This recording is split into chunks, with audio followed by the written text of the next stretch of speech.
আমি একদিন কাজ না করে কত বড়লোক হয়ে যাই। আচ্ছা, সেটা কি করে? তুই তো চাও তো ফ্রিতে খাস।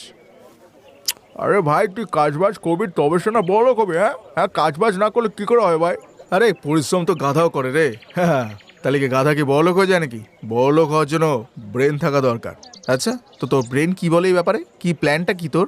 আরে একদম সিম্পল, কোনো বড় লোকের কোনো পরীকে ফাঁসাবো আর তারপর শ্বশুরের টাকায় বিন্দাস লাইফ কাটাবো। হ্যালো, আমি অমিত। শুনলাম নাকি আপনি এই কোম্পানির মালিকের মেয়ে? হ্যাঁ, কেন? আসলে আমি একজন কোম্পানির মালিকের ছেলে, তাই ভাবলাম যে আপনার সাথে একটু কথা বলে নিই, তাই আর কি।